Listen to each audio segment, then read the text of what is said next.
We heard Matt Eberflus say he's not going to change the offensive play calling, which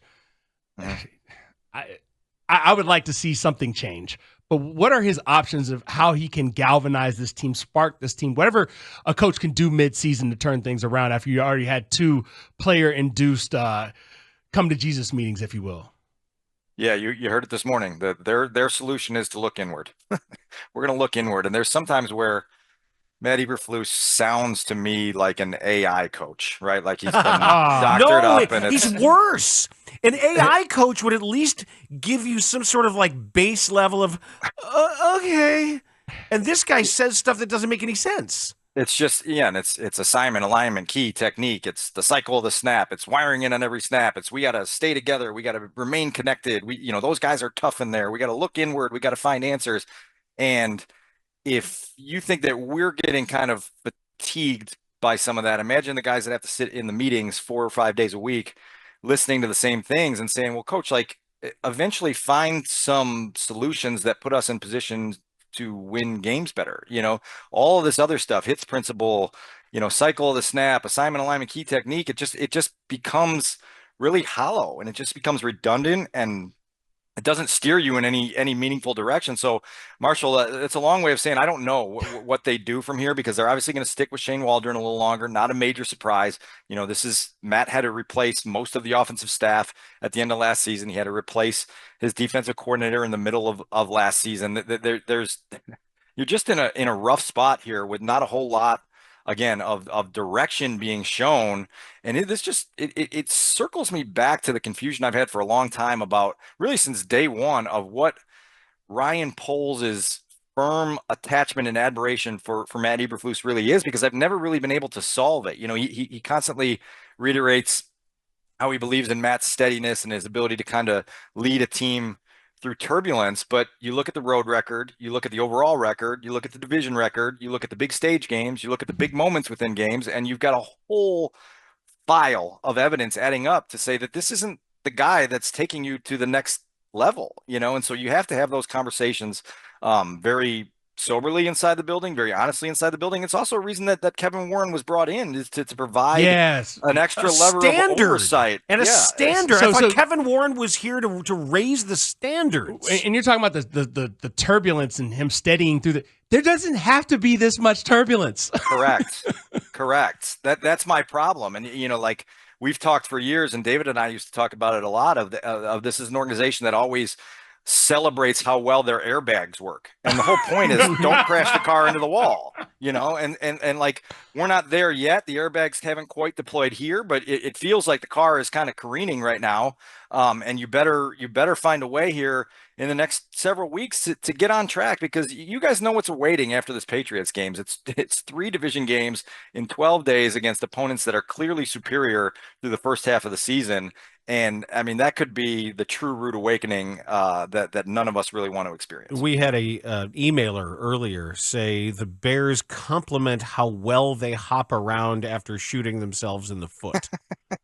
It's another way to say it, right? And that's consistent, right? And that predates this regime. It's for me 12 years on the beat. For people that have been here longer, it's 25 years. You go back to 1988 to find the last time they enjoyed 3 consecutive winning seasons. And so there's systemic issues here that need to get solved, and they need to get corrected.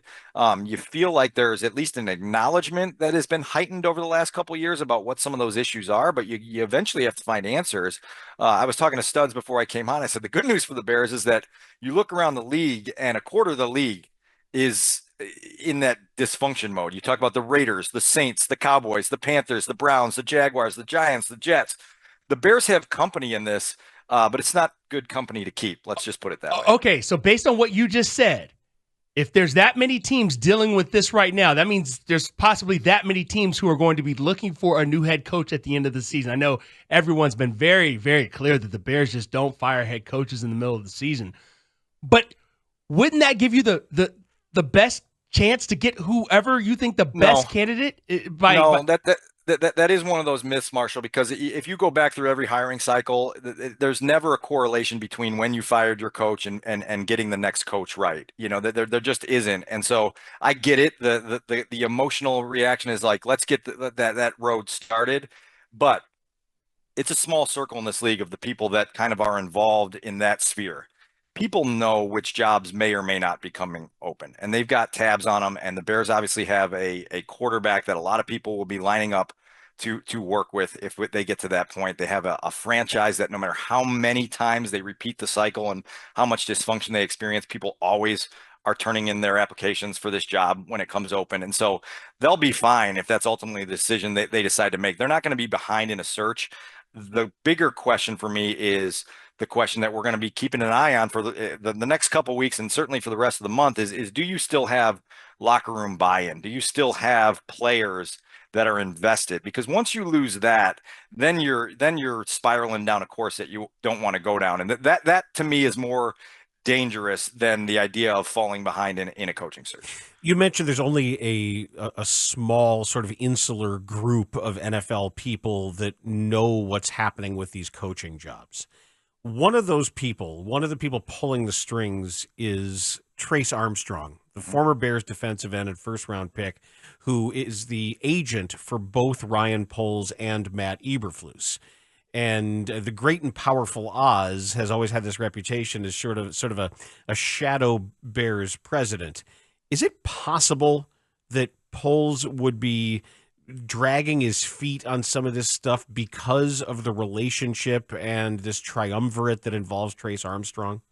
Well, this is why Kevin Warren is there, so that you don't have this kind of chaos, I guess, for lack of a better term there, to these types of situations. You're supposed to have somebody there that's providing direct challenges to the general manager, direct oversight to the general manager, direct direction to the general manager to try to navigate through some of these obstacle courses. And so this is it's a critical time for Ryan. It's a critical time for Kevin. They have to, again, see this through sober eyes. We get the luxury of sitting right in front of Ryan Poles in the press boxes in a lot of road games. And I just couldn't imagine what was going on inside his head in the final 2 minutes last night with a 20-point deficit and the quarterback getting chased around like, he was in an episode of Tom and Jerry and potentially getting hurt, right? Like in the final minutes of an absolutely meaningless sequence with two starting offensive tackles out and just being subjected to that.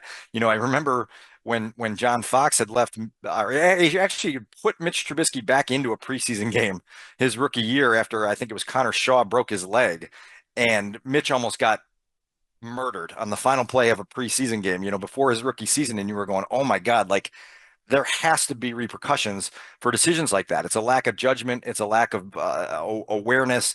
And in that head coaching position, you have to have those things at high level. That moment is one of those ones that there better have been a lengthy discussion about that sequence today in Lake Forest, whether it was 7 minutes, 12 minutes, 15 minutes, whatever it is. You think the there general was? manager better have had some say in it. Well, Matt was asked today whether Ryan expressed anything about that play, and he said, I'm not going to share what those conversations on the inside were. So my guess is yes. Yeah, I how could it not be, right? And so my question is, when I talked about galvanizing, doing something, any chance that Matt Eberflus gives up the defensive play calling to focus on being the head coach and the CEO, or is that just out? That's just not happening? Yeah, I don't know. I don't know, because overall that's been the strength of your team, right now. Yeah. And so then you'd be disrupting something that has been really the one thing that you can lean into. But I get where you're coming from, because it has taken Matt's energy and effort away from finding answers for the offense. And this offense is now stagnant. We came out of London with a group that had scored 10 touchdowns over 2 games. And we said, man, that looks really good. That seems really fun. This is going to be an enjoyable little rise that they're on. And now these last 2 weeks, they've managed 2 touchdowns and 24 points in games that didn't present high level defensive challenges to them. And so you got to find something. Cole Kmet 1 target the last 2 games. I mean, like, that guy was paid $50 million to be an every week weapon in your offense. DJ Moore, is he being used properly?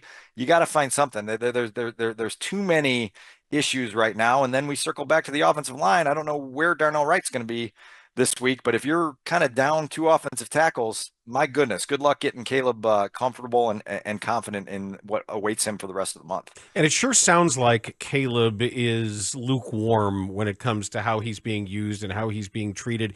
He himself, after the game, said they didn't shake off the Hail Mary debacle quickly enough.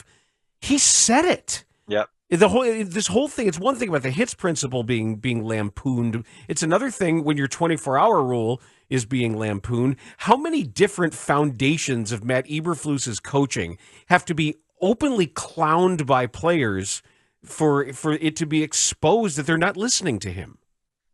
Right. And that's a major question. It ties back to, are they listening? Are they invested? Are No, they and bought in? no. And how quickly does it recede from here? Because again, this is all cumulative. And one of the reasons that this conversation is so hot button at this stage is because these feelings, when I come on and I say this feels familiar, you go back to when we left Cleveland last December and we're like, oh, I don't know if this is quite the right direction that this team wants to go in. And then 2 weeks later, we go to Green Bay and we leave there and go, I don't know if Matt's going to be able to survive this. And then he survives it. And then we go to Indianapolis and we were like, oh God, they just lost a game that they should have won and made many coaching errors along the way. And now they've reduced an already thin margin for error if they want to make the playoffs in 2024. And so like it all just keeps repeating itself.